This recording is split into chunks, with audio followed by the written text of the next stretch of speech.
पृथ्वी के नीचे कुछ ऐसा हो रहा है जो हमें पता ही नहीं चल रहा। आप अपने घर पर बैठे हैं, अपनी रोजमर्रा की जिंदगी जी रहे हैं, लेकिन आपके पैरों के नीचे पृथ्वी की गहराइयों में एक विशाल भूगर्भीय ड्रामा चल रहा है। भारत की मुख्य टेक्टोनिक प्लेट जो हमारे पूरे देश को सपोर्ट करती है, तिब्बत के नीचे 100 किलोमीटर की गहराई में दो हिस्सों में फट रही है। जी हां, आपने बिल्कुल सही सुना। हमारी धरती अपने आप को दो टुकड़ों में तोड़ रही है और अमेरिका के कोलोराडो यूनिवर्सिटी के वैज्ञानिकों ने अभी अभी ये चौंकाने वाली खोज की है। अगर ये बात सच है और सबूत बताते हैं कि ये सच है, तो हिमालय के क्षेत्र में लाखों लोगों के जीवन के लिए ये एक बहुत बड़ा खतरा साबित हो सकता है।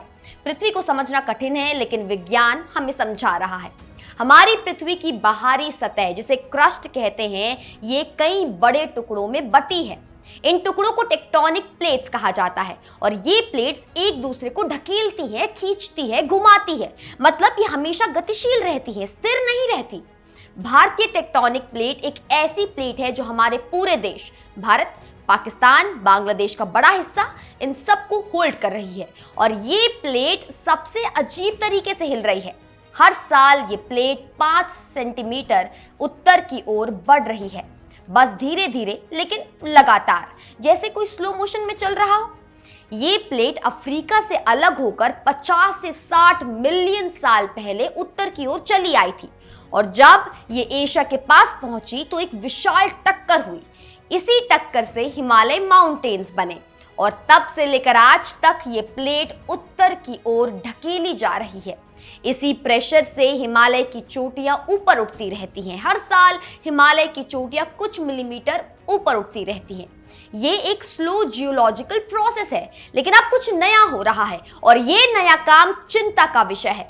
कोलोराडो यूनिवर्सिटी के वैज्ञानिकों ने एक महत्वपूर्ण खोज की। उन्होंने पाया है कि भारतीय प्लेट तिब्बत के नीचे केवल हिमालय की ओर नहीं जा रही, बल्कि ये दो हिस्सों में फट रही है। ऊपरी हिस्सा हिमालय की ओर जा रहा है और निचला हिस्सा मंगोलिया की ओर खिसक रहा है। ये एक ऐसी प्रक्रिया है जिसे रिफ्टिंग कहा जाता है। मतलब प्लेट अपने आप को अलग अलग भागों में तोड़ रही है। ये फटाव, जिसे रिफ्ट कहते हैं, ये 200 से 300 किलोमीटर लंबा है। 200 से 300 किलोमीटर ये एक बहुत बड़ी दूरी है और ये रिफ्ट हर साल बढ़ रही है।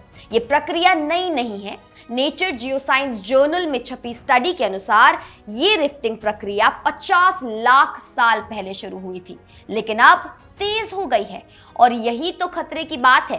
स्टडी के प्रमुख वैज्ञानिक ब्रेडन चाउ का मानना है कि ये प्लेट का टूटना हिमालय के निर्माण का एक नया चरण हो सकता है। लेकिन इससे एक और महत्वपूर्ण बात जुड़ी है। तिब्बत के नीचे प्लेट का निचला हिस्सा पिघल रहा है। जी हाँ, पिघल रहा है। जैसे गर्मी में आइसक्रीम पिघलती है, वैसे ही ये रॉक पिघल रहा है। तापमान इतना ज्यादा है कि सॉलिड रॉक मैग्मा में बदल रहा है और जब रॉक पिघलता है तो मैग्मा बनता है और मैग्मा ऊपर की ओर आता है और जब मैग्मा सतह पर आता है तो ज्वालामुखी विस्फोट होता है। तो सवाल ये है, इससे हमारे लिए आखिर क्या खतरा है? पहला खतरा, भूकंप। ब्रेडन चाउ कहते हैं कि इस रिफ्टिंग से बहुत बड़े भूकंप आ सकते हैं। 8 या 9 तीव्रता के भूकंप, 8 या 9, ये बहुत बड़ी चीज है। 2005 का कश्मीर भूकंप 7.6 तीव्रता का था और उसमें लाखों लोग प्रभावित हुए थे। 8 या 9 तीव्रता का भूकंप तो उससे कई गुना ज्यादा विनाशकारी होगा। दूसरा खतरा, ज्वालामुखी। अगर मैग्मा सतह तक पहुंच जाता है तो भयानक वोल्केनिक इरप्शंस हो सकते हैं। तीसरा खतरा, भूगर्भीय बदलाव। हिमालय की टोपोलॉजी यानी कि भौगोलिक बनावट बदल सकती है। तिब्बत का पठार बदल सकता है, चोटियों की ऊंचाई बदल सकती है और इन सब से न सिर्फ हिमालय क्षेत्र प्रभावित होगा, बल्कि पूरा भारत और पूरा दक्षिण एशिया प्रभावित हो सकता है। भारतीय भूवैज्ञानिक सर्वेक्षण जीएसआई के डॉक्टर आर.के. सिंह भी यही चिंता करते हैं।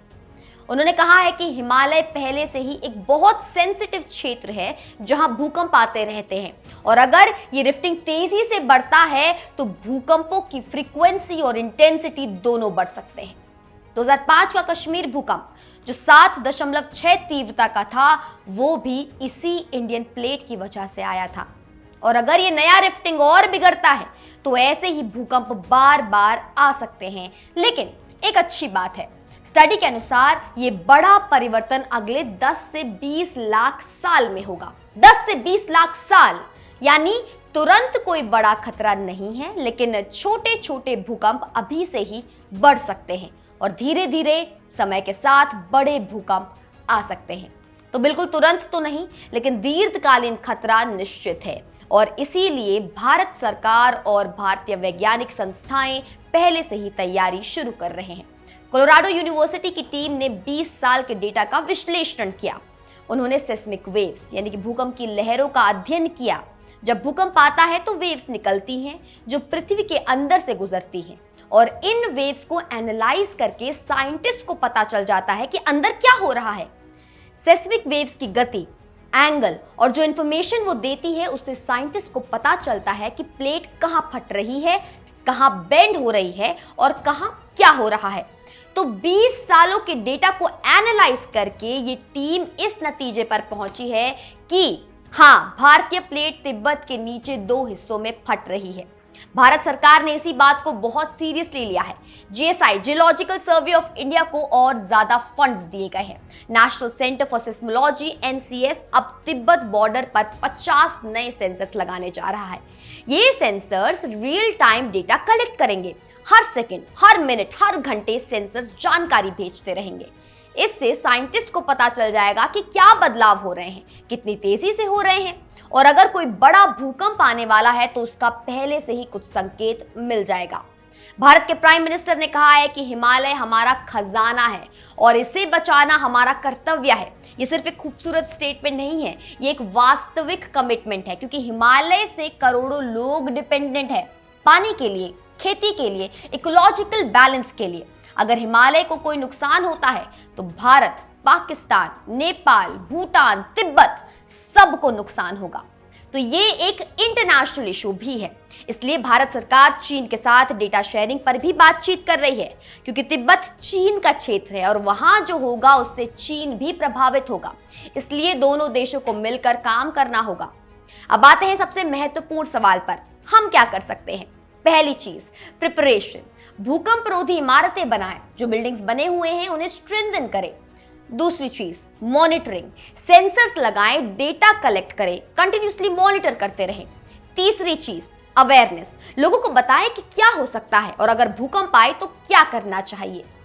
चौथी चीज, इंटरनेशनल कोऑपरेशन। भारत, चीन और दूसरे देशों को मिलकर काम करना चाहिए, क्योंकि ये एक नेचुरल फिनोमेना है जो किसी एक देश की जिम्मेदारी नहीं है, ये पूरी दुनिया का कंसर्न है।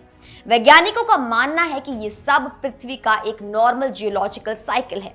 पृथ्वी हमेशा से ऐसा करती आई है। प्लेट्स टूटती हैं, फिर से बनती है, पहाड़ उठते हैं, फिर समतल हो जाते हैं। ये एक नेवर एंडिंग प्रोसेस है। लेकिन अब हमें इस प्रोसेस के बारे में पता है, हमारे पास वार्निंग है, हमारे पास टाइम है। अगर हम सावधान रहे तो हम नुकसान को कम कर सकते हैं। आपदाओं को रोक तो नहीं सकते, लेकिन उनके प्रभाव को जरूर कम कर सकते हैं। तो ये हिमालय की एक चुप्पी की चेतावनी है। हमारी धरती अपने आप को रीबिल्ड कर रही है, नई चोटियां बनने वाली है, नई खाइयां बनने वाली है, लेकिन इस बदलाव में शांति नहीं होगी। हिमालय हमसे कह रहा है, मैं बदल रहा हूं, मैं इवॉल्व कर रहा हूं, तुम भी तैयार हो जाओ। और अगर हम इस चेतावनी को समझकर अपनी तैयारी कर लें तो भविष्य में कोई बहुत बड़ा संकट नहीं आएगा। अभी की सतर्कता ही भविष्य की सुरक्षा है। आप देख रहे थे इंडिया न्यूज डिजिटल प्लेटफॉर्म पर हमारी एक खास रिपोर्ट। मैं निकिता रावत फिर मिलती हूं ऐसे ही कुछ महत्वपूर्ण अपडेट्स के साथ। तब तक आप अपनी टिप्पणियां हमें कमेंट सेक्शन में जरूर दें। धन्यवाद।